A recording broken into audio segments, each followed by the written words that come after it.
नमस्कार दोस्तों। डीआरडीओ के वैज्ञानिकों ने एंटी सैटेलाइट मिसाइल की कामयाबी के बाद एक और सफलता हासिल की है निर्भया क्रूज मिसाइल की एकदम सफल टेस्टिंग करके। यह मिसाइल बाकी मिसाइलों से कैसे अलग है और क्यों इसकी सफलता से सभी वैज्ञानिक बहुत खुश हैं।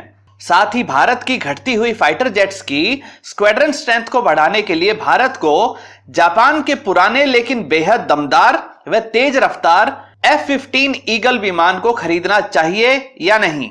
इस विमान को खरीदते समय कौन कौन सी बातें भारत को बहुत परेशान कर सकती हैं, ये सब जानेंगे इस वीडियो में।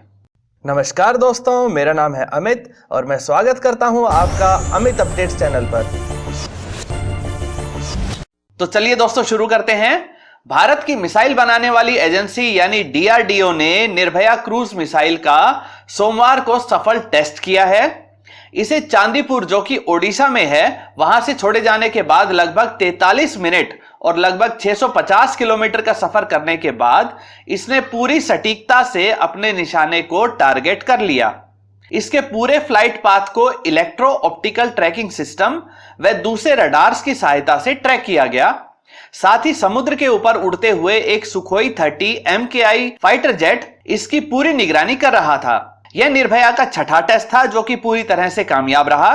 2010 में शुरू किए गए इस निर्भया मिसाइल प्रोजेक्ट ने अपने डेवलपमेंट फेज के सभी ट्रायल्स को पास कर लिया है। इससे पहले भी डीआरडीओ ने सबको चौंका दिया था जब इसने 300 किलोमीटर ऊपर अंतरिक्ष में तेज रफ्तार से चल रहे सैटेलाइट को एक एंटी सैटेलाइट मिसाइल से डिस्ट्रॉय कर दिया था, बर्बाद कर दिया था। लेकिन यहां हम बात कर रहे हैं निर्भया की जो मात्र 700 से 800 किलोमीटर की रफ्तार से उड़ती है। आपको याद होगा कि भारत की ही ब्रह्मोस तो लगभग 3500 किलोमीटर प्रति घंटे की रफ्तार से उड़ती है। साथ ही निर्भया मात्र 1000 किलोमीटर की रेंज रखती है जबकि अग्नि मिसाइल की रेंज तो 5000 किलोमीटर से ज्यादा तक भी है। तो ऐसा क्या खास है इस निर्भया मिसाइल में जो कि डीआरडीओ के वैज्ञानिक इसकी सफलता पर इतने खुश हैं? तो इसके दो कारण हैं। पहला तो यह कि यह एक तरह से स्टेल्थी मिसाइल है, यानी कि दुश्मन के एंटी मिसाइल सिस्टम को पूरी तरह से चकमा देकर दुश्मन के खास रडार या सप्लाई चेन को नष्ट कर सकती है। यह मिसाइल ट्री टॉप फ्लाइंग के लिए बनाई गई है, यानी कि यह जमीन के साथ बहुत सटकर चलती है। कभी कभी तो इसकी जमीन से ऊंचाई मात्र 5 मीटर ही रह जाती है और जरूरत पड़ने पर यह 2.5 किलोमीटर की ऊंचाई तक भी उड़ सकती है। अभी टेस्टिंग के दौरान लगभग 150 किलोमीटर तक लगातार यह मिसाइल समुद्र की सतह से मात्र 5 मीटर की ऊंचाई पर उड़ती रही। इतनी कम हाइट पर यह रडार की पकड़ में नहीं आती है, जिससे यह बहुत ज्यादा घातक हो जाती है। टेरेन हगिंग यानी कि वातावरण के साथ घुल मिलकर चलने वाली इस मिसाइल को ट्रैक करना और इसको रोक पाना बहुत मुश्किल होता है, क्योंकि ज्यादातर रडार आसमान में ऊपर की चीजों को तो दूर से ही ट्रैक कर लेते हैं, लेकिन जो मिसाइलें बिल्कुल जमीन के साथ सटकर उड़ रही होती हैं उनको वो ट्रैक नहीं कर पाते हैं। दूसरा प्रमुख कारण यह है कि इसके छोटे आकार व हल्के होने के कारण इसका एयर वर्जन भी बनाया जा सकता है, जिससे इसकी रेंज हम अपने अनुसार कितनी भी बढ़ा सकते हैं। वैज्ञानिकों को उम्मीद है कि 2021 तक इसके एयर वेरिएंट को सुखोई 30 MKI में इंटीग्रेट कर दिया जाएगा।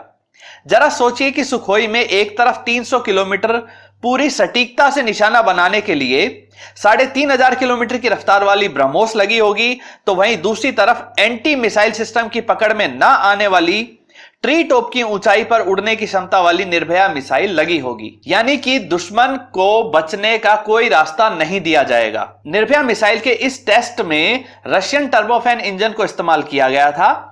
हालांकि काफी समय से यह बात भी आ रही थी कि भारत द्वारा स्वदेशी तौर पर निर्मित मानिक टर्बोफैन इंजन पूरी तरह से तैयार है, अपनी टेस्टिंग में पूरी तरह से पास हो गया है, लेकिन फिर भी मानिक इंजन को इस बार के टेस्ट में निर्भया मिसाइल में नहीं लगाया गया है। उम्मीद है कि अगले सभी टेस्ट में स्वदेशी टर्बोफैन को इस्तेमाल किया जाएगा। दूसरी बड़ी खबर जिसके बारे में हमें बात करनी चाहिए वो है कि जापान अपने फाइटर जेट्स के बेड़े में से आधे यानी कि लगभग 100 F-15 ईगल विमानों को बेचने की पेशकश कर रहा है। यह खबर इसलिए खास है क्योंकि भारत अपने लिए जबरदस्त ताकत वाले फाइटर जेट बड़ी संख्या में खरीदना चाहता है, ताकि पाकिस्तान व चाइना को देखते हुए स्क्वाड्रन स्ट्रेंथ को 42 तक पहुंचाया जा सके। भारत की स्क्वाड्रन स्ट्रेंथ 29 तक गिर चुकी है, इसलिए भारत MMRC डील के माध्यम से 114 फाइटर जेट ले रहा है। साथ ही रशिया से पुराने MiG-29 भी लेने की बात चल रही है, जो रशिया मॉडर्न टेक्नोलॉजी लगाकर सस्ते में हमें देने को तैयार हो गया है। जापान जो F-15J बेचना चाहता है, वो एक बहुत ताकतवर फाइटर जेट है। यह एक 2 इंजन का एयर सुपीरियरिटी जेट है, जिसकी मैक्सिमम स्पीड लगभग 2700 किलोमीटर प्रति घंटा है, जो कि आजकल के लगभग सभी फाइटर जेट से ज्यादा है। जहां बाकी लगभग सभी फाइटर जेट 50,000 फीट तक ही उड़ सकते हैं, वहीं F-15J की सर्विस सीलिंग 65,000 फीट तक है। इसमें पावरफुल F-100 PW-220E इंजन लगे हैं, पावरफुल AN/APJ-63V रडार लगे हैं। लेकिन अगर वास्तव में भारत स्क्वाड्रन स्ट्रेंथ को बढ़ाने के लिए इन 100 F-15 ईगल को खरीदना चाहता है, तो हमें कुछ बातों का ध्यान जरूर रखना होगा।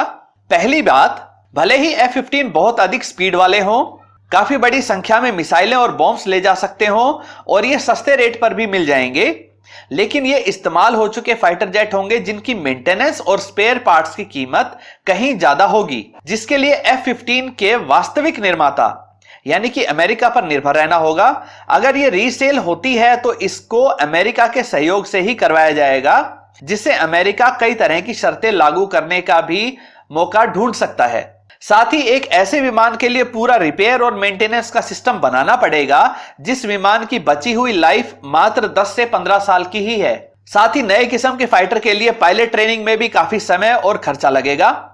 दूसरे पॉइंट की बात करें तो भारत इसमें खुद की डेवलप किए हुए गाइडेड बॉम्ब्स व air to air missile Astra को भी इंटीग्रेट नहीं कर पाएगा, इसमें नहीं लगा पाएगा, क्योंकि अमेरिका इस तरह की सुविधा भारत को नहीं देगा। तीसरे पॉइंट की बात करें तो F-15 ईगल लेने से पाकिस्तान पर तो दबदबा रहेगा, लेकिन चीन पर इसका कोई असर नहीं होगा।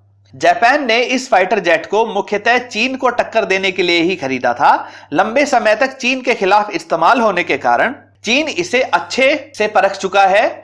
इसके रडार व हथियारों की रेंज व क्षमता को अच्छी तरह से जानता है और इसके लिए अभी तक अच्छी तरह से रणनीति तैयार कर चुका होगा।